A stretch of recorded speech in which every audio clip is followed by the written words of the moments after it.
ఒక ఊరిలో కవిత తన సవతి తల్లి శోభతో కలిసి ఉంటుంది. కవిత శోభ వైపు కన్నెత్తి చూడాలంటేనే భయపడేది. ఎలాంటి పరిస్థితి కలిగించావు భగవంతుడా, నాకు ఎలాగో పిల్లల్ని కనే భాగ్యం కలిగించలేదు, పైగా నాకు ఈ సవతి కూతుర్ని అంటగట్టావు.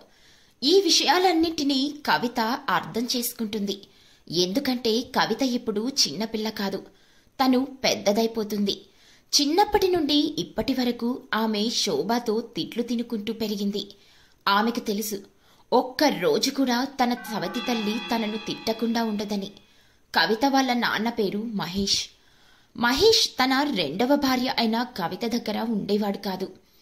అతను ఉద్యోగం కారణంగా పట్టణంలో ఉంటాడు. కవిత తన 6వ ఏట నుండి శోభ దగ్గర ఉండేది.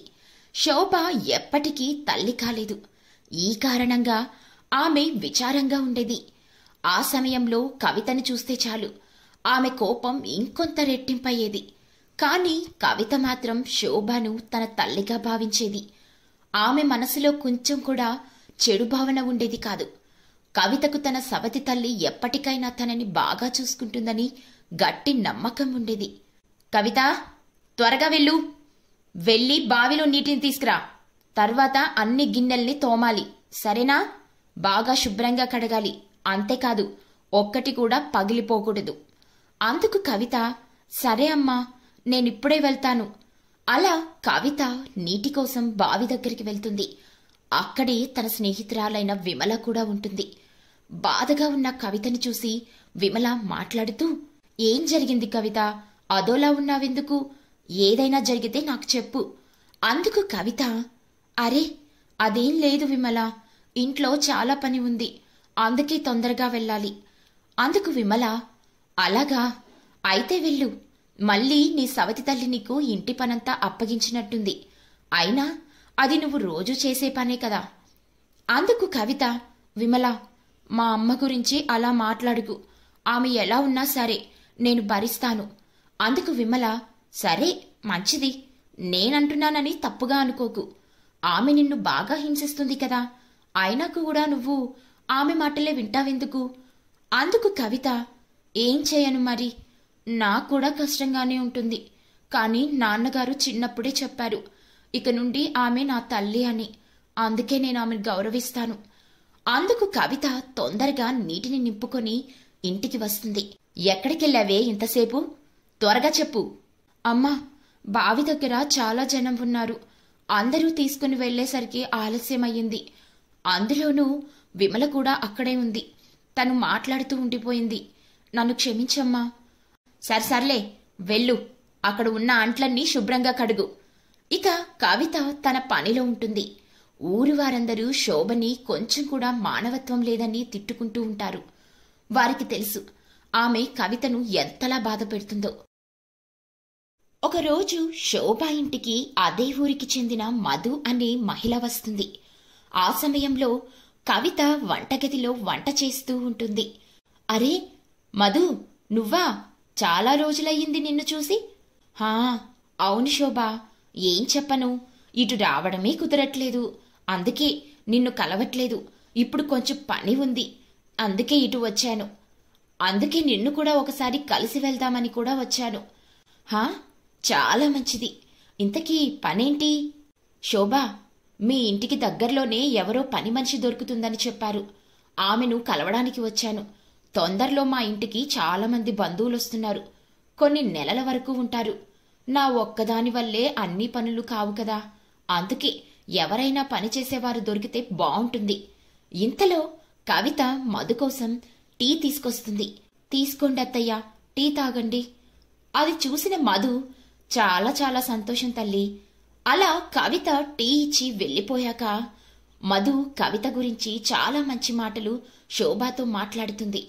శోభ, నువ్వేమో కవిత గురించి ఎప్పుడూ తప్పుగా చెప్తూ ఉంటావు, చూడు తను ఎంత మంచి సంస్కారవంతురాలో. ఇక ఆపు, అది ఎలాంటిదో నాకంతా తెలుసు. ఒక పని చెయ్యి, నువ్వు వేరే వారిని చూసుకునే ఆలోచనని మానుకో, కవితని నీ వెంట తీసుకెళ్ళు, అది నీకు పని చేయడంలో సహాయపడుతుంది. అది విన్న మధు, నువ్వేం మాట్లాడుతున్నావు? నేను మాట్లాడుతుంది నిజమే, రేపటి నుండి తను నీ ఇంటికి వస్తుంది. ఈ మాటలన్నీ కవిత వింటుంది. దాంతో కవిత చాలా బాధపడుతుంది. ఆలోచిస్తూ, అసలు నేనేం తప్పు చేశానని అమ్మ నా మీద ఎప్పుడూ కోపంగా ఉంటుంది. చివరికిప్పుడు వేరే వాళ్ళ ఇంట్లో కూడా పని చేయడానికి పంపిస్తుంది. మరుసటి రోజు శోభ కవిత దగ్గరికి వచ్చి, రేపటి నుండి నువ్వు మధు వాళ్ళింటికి వెళ్ళి పని చేయాలి. అందుకు కవిత ఇది విని ఏమీ మాట్లాడకుండా ఉంటుంది.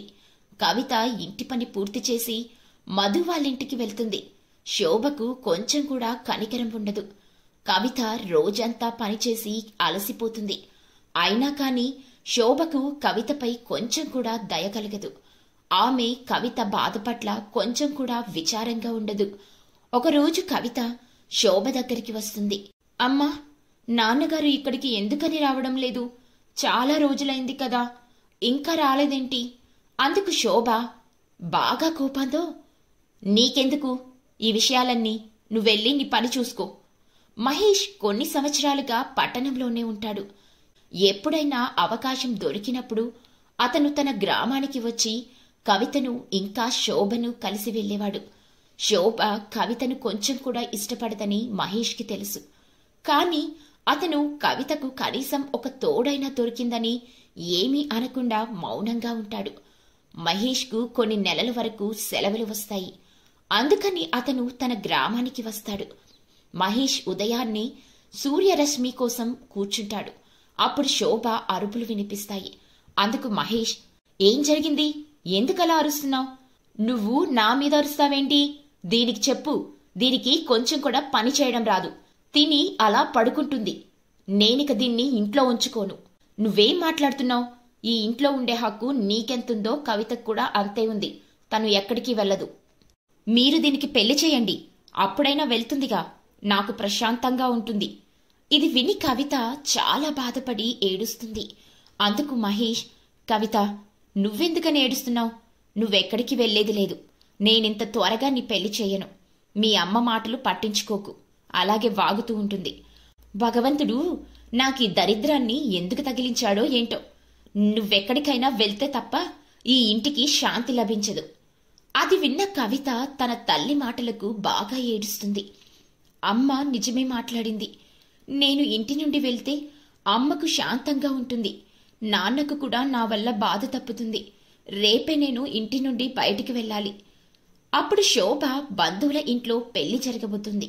శోభకు కూడా అక్కడికి రావడానికి ఆహ్వానం వస్తుంది.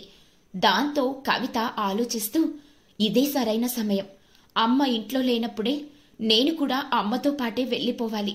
ఇక మళ్ళీ ఇంకెప్పుడూ ఇక్కడికి రాకుండా శాశ్వతంగా వెళ్లిపోవాలి. శోభ పెళ్లికి వెళ్లడానికి బయలుదేరుతుంది. కొద్దిసేపటి తర్వాత కవిత కూడా ఆమె వెనక్కి బయలుదేరుతుంది. కవిత నడుస్తూ దారిలో ఇలా ఆలోచిస్తూ, నేను ఒక్కదాన్ని ఎక్కడికి పోవాలి, ఎలా ఉండగలగాలి అని అనుకుంటుంది. అప్పుడు ఆమె చూసేసరికి ఇద్దరు వ్యక్తులు శోభను పట్టుకుని వారి వెంట తీసుకెళ్తూ ఉంటారు. శోభ చాలా ఆభరణాలు ధరిస్తుంది. వాటిని దొంగలించడానికి ఆ దొంగలు ఆమెను పట్టుకుంటారు.